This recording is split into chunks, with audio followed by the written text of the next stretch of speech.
নমস্কার বন্ধুরা, আমি শর্মিষ্ঠার কিচেনে সবাইকে স্বাগত। আজকে আমি আপনাদের সঙ্গে একটা দুর্দান্ত রেসিপি শেয়ার করব, চিলি পটেটো। চলুন দেখে নিই কীভাবে বানাই। আর এটা হবে একদম খেতে অসাধারণ, আপনারা না খেলে বুঝতেই পারবেন না যে কতটা খেতে ভালো হয়। চলুন দেখে নিই, আর ভিডিওটা আপনারা প্রথম থেকে শেষ পর্যন্ত অবশ্যই দেখবেন। চলুন।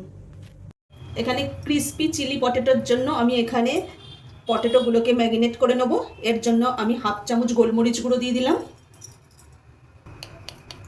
স্বাদ মতো আমি নুন দিয়ে দিলাম,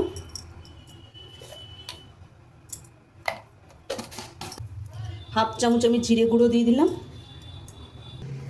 আমি 4 চামচ কর্নফ্লাওয়ার দিয়ে দেবো,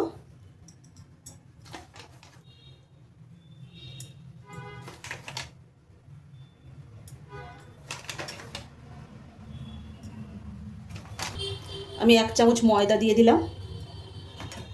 এবার আমি হাত দিয়ে মিক্সড করে নেবো আগে।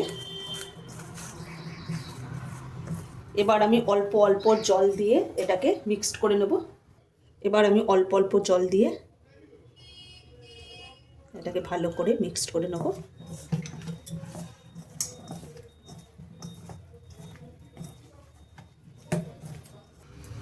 আলুটাকে আমি ম্যারিনেট করে নিয়েছি। এবার আমি এটা একটু 5 মিনিটের জন্য রেখে দেবো রেস্টে।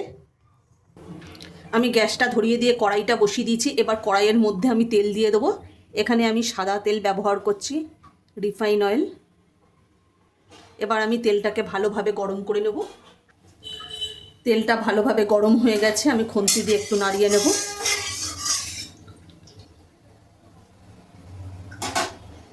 আমি একে একে আলুগুলো দিয়ে আমি ভেজে নেব।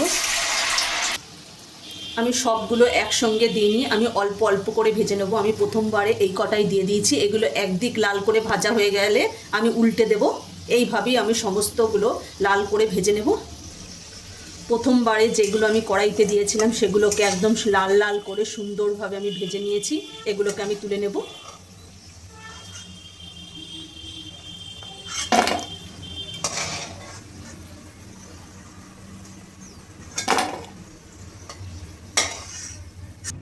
পরেরগুলো আমি এইভাবেই ভেজে নেব। আমার সমস্ত আলু ভাজা হয়ে গেছে। আলু ভাজার তেলের মধ্যেই আমি এবার পেঁয়াজ, টমেটো, ক্যাপসিকাম এগুলো আমি সব ভেজে নেব। আলু ভাজার তেলের মধ্যেই আমি রসুন কুচি আর কাঁচা লঙ্কা কুচি দিয়ে দেবো। রসুনটা একটু ভেজে নেব, রসুন আর কাঁচা লঙ্কাটা একটু ভেজে নেব। রসুন আর কাঁচা লঙ্কাটা ভালো করে ভাজা হয়ে গেছে। এর মধ্যে পেঁয়াজ আর ক্যাপসিকামটা আমি দিয়ে দেবো। এখানে আমি টমেটো ব্যবহার করব না, আমি টমেটো সস ব্যবহার করব। আমি পেঁয়াজ আর ক্যাপসিকামটা ভালো করে ভেজে নেব লাল করে। পেঁয়াজ আর ক্যাপসিকামটা ভালো করে ভাজা হয়ে গেছে। এর মধ্যে আমি হাফ চামচ গোলমরিচ গুঁড়ো দিয়ে দেবো। আমি হাফ চামচ গোলমরিচ গুঁড়ো দিয়ে দিয়েছি। আর এখানে স্বাদ মতো আমি নুন দেব। আমি স্বাদ মতো নুন দিয়ে দিলাম। গোলমরিচ গুঁড়ো আর নুনটা দিয়ে আমি একটু ভালো করে নেড়ে চেড়ে নেব।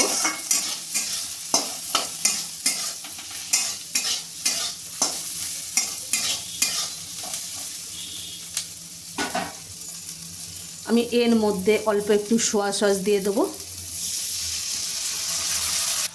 এখানে আমি শেজওয়ান সস দিয়ে দিচ্ছি। এবার আমি ভালো করে নাড়িয়ে নেব।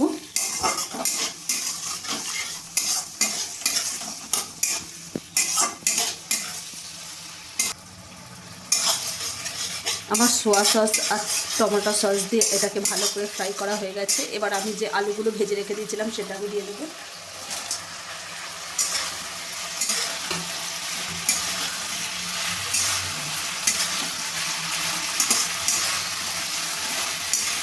চিলি পটেটো একেবারে রেডি। এবার আমি নামিয়ে নেব। দেখুন কত সুন্দর হয়েছে। আর আপনারা একবার অবশ্যই এইভাবে বাড়িতে বানিয়ে খেয়ে দেখবেন, একেবারে অসাধারণ লাগবে। চিলি পটেটো পরিবেশনের জন্য একেবারে রেডি।